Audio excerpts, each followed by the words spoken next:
Welcome again to Joe Stunner Boxing. I think over the last week we've had just about enough of the politics outside the ring that prevents great fights from happening. But tonight we saw, something a bit special that makes us all proud to be boxing fans again. Caleb Plant took on David Benavidez, a case of the best fighting the best in that division, super middleweights. And it was Benavidez who came out the winner, unanimous decision. I had it 116-112, which was the same as one of the judges. Another one of the judges had it 115-113. I thought it was a bit close. Steve Weisfeld, I think, was the guy who had it 117-111. I can't remember the other two judges' names, but 117-111, I could live with that, yeah. But basically, you had two guys, Benavidez, undefeated. 26 wins going in undefeated, 23 KOs. And you had Plant coming in fresh off that sort of highlight reel knockout over Anthony Durrell. That was last October. Prior to that, previous year, he lost to Canelo Alvarez in 11 rounds. So he had it all to prove. And there was a lot of, piss and wind beforehand, before the fight. A lot of bad beef, bad blood, whatever you want to call it. And they settled it where you're supposed to settle it, which is in the ring. And terrific show of guts, grit, determination. Plant, he may have lost this fight, but my God, he didn't hit the floor once. And it was astonishing the amount of fortitude he showed and the amount of guts, just the amount of good old-fashioned, durability and courage and all those things that we love in boxers. And Benavidez, a deserved winner, huge for the weight. I mean, Benavidez is, what is he now, 26, I think now? He's enormous for the weight, absolutely enormous, and seemed to dwarf Plant, who isn't a particularly small super middleweight. But Plant, got his tactics right. Both are orthodox fighters, and Plant came out, and from the opening seconds, he extended the left hand as a sort of measuring stick and moved his feet very confidently. That is to say, he wasn't running, he wasn't moving too much, he wasn't overexerting himself, wasting energy. He moved from side to side, just little movements. And clearly it was a case of, I'm the matador, come and get me ball. And Benavidez did take a little while to get going, because I gave the first 2 rounds to Plant. But in the third round, suddenly, Benavidez was getting close. And when he let his hands go and he landed, he was hurting Plant. And Plant was able to weather that little mini storm, and that's what it was. It was just a crisis, just a slight storm.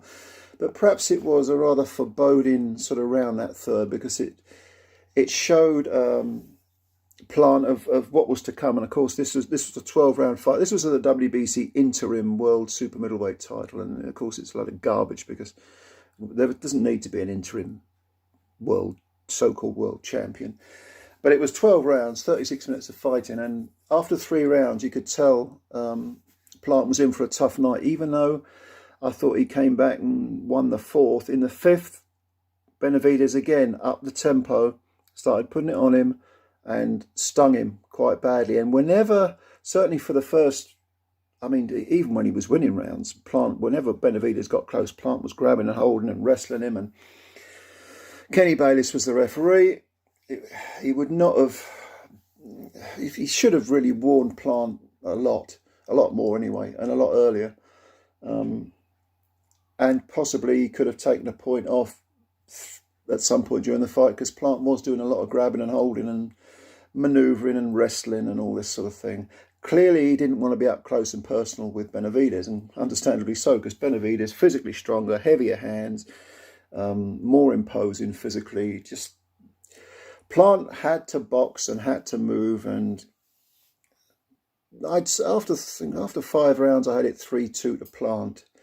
But then gradually Plant started to slow down, and it's understandable, because again, the pressure that was being put on him, we always say this, you know, it's mental pressure as much as physical. It's if you're the guy who's the matador or not the bull, yes, you can move out the way of the bull a few times, but eventually if that bull keeps coming towards you, you're going to have to, you know, it gets a bit draining, constantly having to concentrate, constantly having to move out the way of that charging bull. And then in this case, it was a monster, because Benavidez likes to call himself the Mexican monster, and that's kind of what he is. He's so damn big for the weight.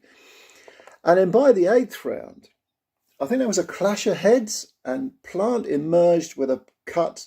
I can't remember which eye it was over, but for the first time in the 8th round, Plant really began to sag and really began to take some punches that were clearly hurting him. And he was not moving as much. He was grabbing and holding, not so much just as a tactic, but pretty much out of desperation. And so the clash of heads occurred in the 8th. Kenny Bayless, for whatever reason, stopped the fight and took Plant over. And there was a couple of seconds where the doctor waved the pen light in his eyes. I don't even know why he stopped the fight, Bayless. And I think he did Plant a massive favour there, because Plant at that point was getting the proverbial tar sort of churned out of him. Strangely enough, I had money on Plant being stopped in the 8th, so I was kind of annoyed when Bayless intervened. But anyway, it was kind of ominous looking. And Plant, for the first time, is with the cut and everything, his blood from his nose, from his mouth, he was beginning to look like he was being chewed up by the sheer pressure of Benavidez. In the 9th round, most of the 9th round, say 2 minutes 30 seconds, weren't too bad for Plant. But again, right at the end of the round, last half minute, Benavidez got through and was clearly hurting Plant. And in the 10th round, it was more of the same. I mean, at this point, you thought it was only a matter of time. Plant, being in the 10th round, smashed around, pillar to post, didn't offer anything really back. It was a case of survival.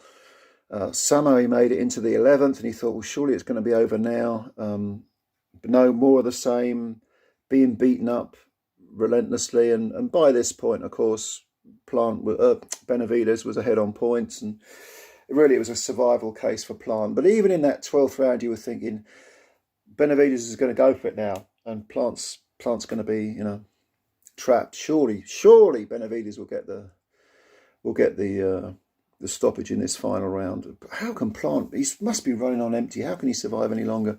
Well, he did survive. He actually came out for the opening 15 seconds throwing punches, and his face was a mask of swellings and blood. Benavidez put it on him. But I think Benavidez was like, I'm winning this fight. And he didn't really go for the knockout, I didn't think. At least that's the impression I got. Although maybe he punched himself out. I don't know. Anyway, the fight ends, and of course all the bad blood's forgotten. They embrace. They have kind words for each other in the post-fight interviews. But make no mistake about it, the last 4 rounds of this fight, I was thinking, actually probably the last 5 rounds of the fight, I was thinking, the referee needs to keep an eye on Plant. This is the type of grueling beating that a guy can end up with, you know, brain damage. And as I'm doing this video, that hasn't proven to be the case, but thankfully not. But because Caleb Plant, what a warrior. I mean, what a gutsy guy.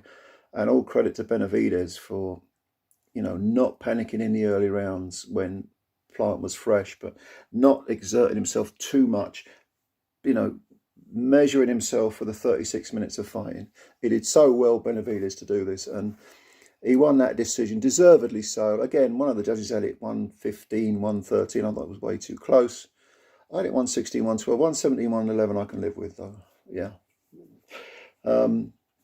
This was definitely an 8-4, 9-3 sort of fight.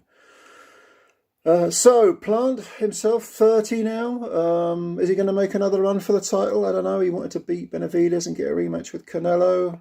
Benavidez, 26, got the world at his feet, wants Canelo. Afterwards, he said, I don't think Canelo's ducking me. I just think he's got lots of options, which is a fair comment.